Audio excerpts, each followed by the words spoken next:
আমি অনেক চেষ্টার পরও মা হতে পারছি না, তাই অনেকে আমাকে অনেক আমলের পাশাপাশি তাবিজ ব্যবহার করতে বলছেন, অনেকে কটু কথাও বলেন, কিন্তু আমি খুবই সন্দিহান গুনাহের ব্যাপারে। দয়া করে সঠিক তথ্য দিয়ে সহযোগিতা করবেন। বোন ফারজানা প্রশ্ন করেছেন, দেখুন, যে সমস্ত বোনের বাচ্চা হয় না, আমাদের সমাজে এক শ্রেণীর কুলাঙ্গার, এক শ্রেণীর খারাপ মানুষ আছে যারা ওই মেয়েদেরকে নিয়ে কটু কথা বলে, আছে না নাই? গ্রামাঞ্চলে বিশেষ করে অনেকে আছেন এই সমস্ত বোনদেরকে খোঁচা মেরে কথা বলেন।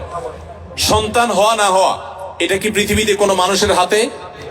কোন মানুষের হাতে? সন্তান দেওয়া বা না দেওয়ার মালিক কে? আল্লাহ তাআলা কোরআনে কারীমে পরিষ্কার ভাবে বলেছেন যে আল্লাহ রাব্বুল আলামিন ইয়াহাবু লিমান ইয়াশাউ ইনাসা ওয়া ইয়াহাবু লিমান ইয়াশাউ যুকুর আইয়ুযাওয়িজুহুম যুকরান ওয়া ইনাসা। আল্লাহ তাআলা যাকে ইচ্ছা তাকে কন্যা দেন, তাকে যাকে ইচ্ছা তাকে ছেলে দেন। কাউকে আল্লাহ তাআলা দুইটাই দেন, কাউকে আল্লাহ কিছুই দেন না। এটা সম্পূর্ণ আল্লাহর ইখতিয়ার।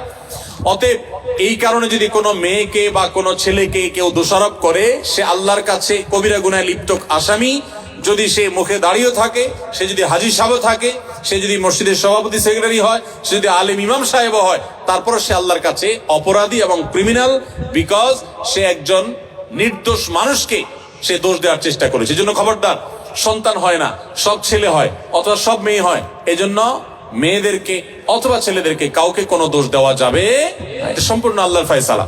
এর পাশাপাশি বোন যদি জানতে চেয়েছেন যে সন্তান না হওয়ার জন্য আপনাকে বিভিন্ন আমলের কথা বলেন, বিভিন্ন আমল আপনি করতে পারেন। কোরআনে কারীমে বিভিন্ন আয়াত আছে, যে আয়াতগুলো আমল করার মাধ্যমে, পাঠ করার মাধ্যমে, সেগুলো পড়ে পানিতে ফু দিয়ে খাওয়ার মাধ্যমে বিভিন্ন ভাবে সন্তান আল্লাহ তাআলা দান করেছেন। বিশেষ করে আমি আপনাকে কোরআনের আমলের কথা বলতে চাই। আপনারা জানেন আল্লাহ নবী ইব্রাহিম আলাইহিস সালাম, তাকে আল্লাহ তাআলা বার্ধক্যে সন্তান দিয়েছেন, বৃদ্ধ বয়সে সন্তান দিয়েছেন। আল্লাহর আরেক নবী জাকারিয়া আলাইহিস সালামকে আল্লাহ তাআলা বৃদ্ধ বয়সে সন্তান দিয়েছেন, যে বয়সে সন্তানের আশাই তারা ছেড়ে দিয়েছিলেন, নিরাশ হয়ে গেছেন যে এই বয়সে সন্তান হবে না। ঠিক তখন আল্লাহ তাআলা অলৌকিকভাবে সন্তান দিয়েছেন। তারা আল্লাহর কাছে সন্তান চেয়ে দোয়া করেছেন। সেই দোয়াগুলো আপনিও করতে পারেন, স্বামী স্ত্রী উভয় নিয়মিত করতে পারেন। তার ভিতরে একটা দোয়া হলো রব্বি হাবলি মিনাস সালিহিন, আল্লাহ আপনি আমাকে নেক সন্তান দান করেন। এই দোয়া বেশি বেশি পাঠ করবেন। এমনকি যাদের সন্তান আছে, আবারও সন্তান হবে সে আশা রাখেন, আপনি আল্লাহর কাছে দোয়া করবেন, রব্বি হাবলি মিনাস সালিহিন। আমার সাথে বলেন সবাই, রব্বি হাবলি মিনাস সালিহিন। এর অর্থ হলো, হে আল্লাহ আপনি আমাকে নেক সন্তান দান করেন। মনে রাখবেন, আপনার ছেলে মেয়ে, আপনার সন্তান সন্ততি যদি নেক হয়, আল্লাহ ভীরু হয়, তাদের মধ্যে যদি আল্লাহর ভয় থাকে, তাহলে সেক্ষেত্রে এই সন্তান আপনার জন্য সবচেয়ে বেশি উপভোগ্য হবে, আপনার দুনিয়ার জীবনকে জান্নাতে পরিণত করবে, আখিরাত তো আছেই। এই জন্য নেক সন্তান আল্লাহর কাছে সবসময় কামনা করবেন। সন্তান যদি অমানুষ হয়, এর চাইতে বড় দুর্ভাগ্যের আর কিছু হতে। আমি জাপানে গিয়েছি, সেখানে দেখেছি, এখানকার কালচারও আপনারা আমার চাইতে আরো ভালো জানেন। অনেকেই আছেন একটা কুকুর সাথে নিয়ে তাদের দিন যাপন করে, আছে না নাই? আপনাদের চোখের মধ্যে পড়ে কি পড়ে না? বৃদ্ধ বয়সে একজন মানুষ একটা কুকুরের বাচ্চা, কুকুরের একটা ছানাকে নিয়ে তার দিন রাত সে পার করে দেয়, তার সবকিছু সে শেষ করে দেয় শুধু একটা কুকুরের বাচ্চাকে সাথে নিয়ে। এই জিনিসটা কি আমাদের জন্য খুব কাঙ্ক্ষিত না অনাকাঙ্ক্ষিত বলেন তো? এটা কি কাঙ্ক্ষিত? এরা কেন এরকম করে? কারণ ওই যে সন্তান সন্ততি নাতিপুতি তাদেরকে হাতের কাছে পায় না। মানুষ আদর করতে পারলে কেউ তো আর পশু আদর করে থাকতো না, ভাইরা আমার। এই জন্য আপনাদেরকে আমি বলতে চাই, নিজের সন্তানকে যদি ঈমান শিখান, তাওহীদ শিখান, মনে রাখবেন পৃথিবীতে ঈমানদার কোন সন্তান তার বাবা মাকে বার্ধক্যে রেখে দূরে চিরকালের জন্য সম্পর্ক ছিন্ন করে চলে যেতে পারে। আপনারা দেখেছেন, অনেকেই গত কদিন আগে নিউজ হয়েছে আমাদের দেশে, মূলধারা মিডিয়াগুলোতে উঠে এসেছে যে জাপানে অল্প সময়ের ব্যবধানে হাজার হাজার মানুষ পাওয়া গেছে যারা বাসায় মরে পচে, অনেকে আছেন যে কয়েক মাস পর জানা গেছে যে লোকটা মারা গেছেন। তারপর পুলিশ গিয়ে দরজা ভেঙে তাদেরকে লাশ উদ্ধার করেছেন, কারণ তারা একাকী থাকতেন, কেউ সাথে থাকতো না।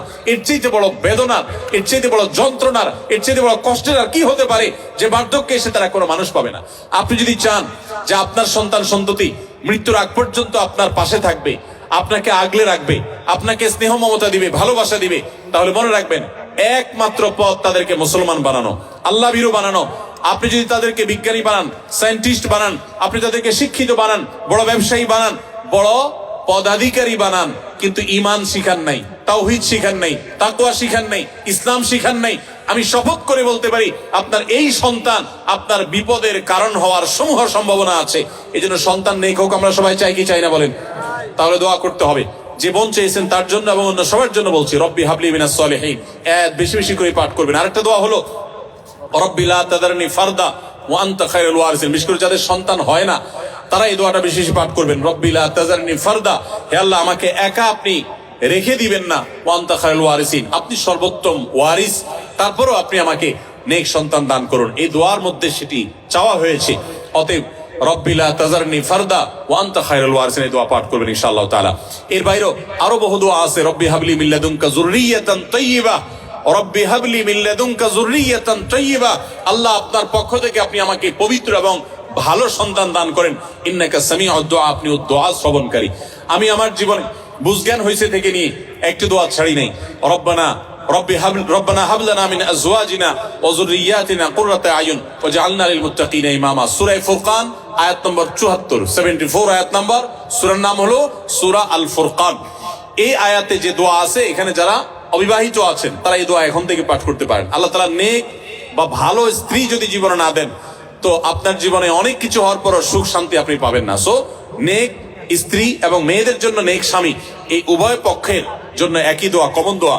আপনারা দোয়াটা পড়তে পারেন নেক সন্তানের জন্য। আমি জীবন দোয়া চেয়েছেন, পরামর্শ চেয়েছেন, তাকে বলবো এই দোয়াগুলো আপনি বেশি বেশি পড়বেন। সূরা ফুরকানের 74 নম্বর আয়াত। এর বাইরে আরো 3টা দোয়া পড়েছি। রব্বি হাবলি মিনাস সলিহিন, রব্বি লা তাজারনি ফারদা ওয়া আনতা খায়রুল ওয়ারিসিন, রব্বি হাবলি মিন লাদুনকা যুররিয়াতান তাইয়্যিবা ইন্নাকা সামিউদ দুআ। এই 4টি দোয়া নিয়মিত পড়বেন, ইনশাআল্লাহ সন্তানহীনতার কষ্ট দূর হবে। এরপরে যদি আল্লাহ না দেন তো মনে রাখবেন আল্লাহ তাআলা যা দিয়েছেন এর মধ্যে আপনার কল্যাণ আছে। সন্তান হয়েছে কিন্তু অমানুষ হয়েছে, খারাপ হয়েছে, অসুস্থ হয়েছে, বিকলাঙ্গ হয়েছে, তার চাইতে আল্লাহ তাআলা না দেওয়াটা আপনার জন্য কখনোই ক্ষতিকর নয়। এজন্য আল্লাহর ফয়সালা সন্তুষ্ট থাকবেন। তবে তাবিজের যে ব্যবহার, এটি সুন্নাহর খেলাফ। নবী করিম সাল্লাল্লাহু আলাইহি সাল্লাম কখনো তাবিজ দেননি, ব্যবহার করেননি। এই তাবিজের ব্যবহারে কোরআনে কারীমের আয়াত থাকলে সেটা জায়েজ কিনা জায়েজ, এটা নিয়ে ওলামাদের যে ইখতিলাফ বা মতবাদ পার্থক্য আছে, এর ঊর্ধ্বে উঠে আপনি নিশ্চিতভাবে জানতে পারেন তাবিজের ব্যবহার এটা নবী সাল্লাল্লাহু আলাইহি সাল্লামের সুন্নাহ না। বিধায় কোরআন এবং সুন্নাহ বর্ণিত দোয়া, আয়াত এগুলো পড়ে পড়ে ফু দিবেন এবং আমল করবেন ইনশাআল্লাহ তাআলা। এখানে কোরিয়াতে বেশ কিছু চকলেটের উপাদানের জায়গা লেখা থাকে সাসুগি বা থাক্কুগি, যার অর্থ গরু বা মুরগি, অথবা চকলেটগুলো সফট মিল্ক ফ্লেভারের চকলেট। আদৌ পিওর গরু বা চিকেন আছে কিনা তা বোঝা যায় না, থাকলেও হালাল কিনা আমরা সেটা জানি না। এমন নুডলসও আছে। এরকম চকলেট বা নুডলস খাওয়া আমাদের জন্য হালাল হবে কিনা, প্রশ্নটি লিখেছেন ভাই আবির। আপনার প্রশ্ন উত্তর হলো যে যত চকলেট আছে ওয়ার্ল্ড ওয়াইড, বেশিরভাগ চকলেটগুলোতেই আসলে হারামের উপস্থিতি বা উপাদান থাকার সম্ভাবনা জোরালো। সবগুলোতে না, অনেক চকলেট আছে এর বিপরীতে আলহামদুলিল্লাহ যেগুলো হালাল, যেগুলোতে হারাম কোনো উপাদান নেই। এই বিষয়টা পৃথিবীর অন্য অনেক দেশে নিরূপণ করা সহজ, আপনাদের কোরিয়াতে একটু কঠিন। আপনি জাপানে গেলেও দেখবেন যে বিভিন্ন বাজারে, বিভিন্ন সুপার মার্কেটে, বিভিন্ন মার্টে, সুপার মলে, সুপার শপিং মলে আপনি দেখবেন যে চকলেট হোক, যে কোনো ফুড হোক, সেখানে স্ক্যান করে চেক করা যায় এটা হালাল কি হারাম, এখানকার উপাদান কি, সব ডিটেল জানা যায়। এবং হালাল সার্টিফিকেশন প্রতিষ্ঠানগুলো খুব স্ট্রং সেসব দেশে, যার কারণে হালাল সার্টিফিকেশনের উপরে নির্ভর করা যায়। আপনাদের এখানে এখনো সেটা হয় নাই, তবে আলহামদুলিল্লাহ যেভাবে দিন দিন আমাদের প্রবাসী বাংলাদেশি ভাইরা বাড়ছেন, পাকিস্তানি, আরাবিয়ান, অন্যান্য দেশি ভাইরাও দিন দিন আসছেন, আশা করা যায় অচিরেই ইনশাআল্লাহ কোরিয়াতেও হালাল সার্টিফিকেশনের অথরিটি এরকম গড়ে উঠবে, তখন আপনাদের জন্য সহজ হবে। আপাতত যারা এখানে আছেন আমি তাদেরকে বলবো আপনি এটার উপাদানের মধ্যে সন্দেহপূর্ণ কোনো কিছু থাকলে সেটাকে অ্যাভয়েড করবেন। মনে রাখবেন সন্দেহপূর্ণ বিষয়কে অ্যাভয়েড করাটা খুবই জরুরি একটা বিষয়। যেটা আপনি নিশ্চিত হালাল জানবেন শুধু সেটাই গ্রহণ করবেন, আর যেটাকে সন্দেহ মনে হবে সেটা আপনি অ্যাভয়েড করে চলবেন। চকলেট না খেলে কি আমরা মারা যাব ভাই? কি বলেন? চকলেট না খেলে কি খুব বেশি অসুবিধা হবে আমাদের?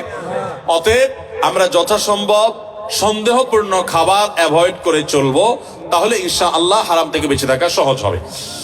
এরপরের প্রশ্ন হলো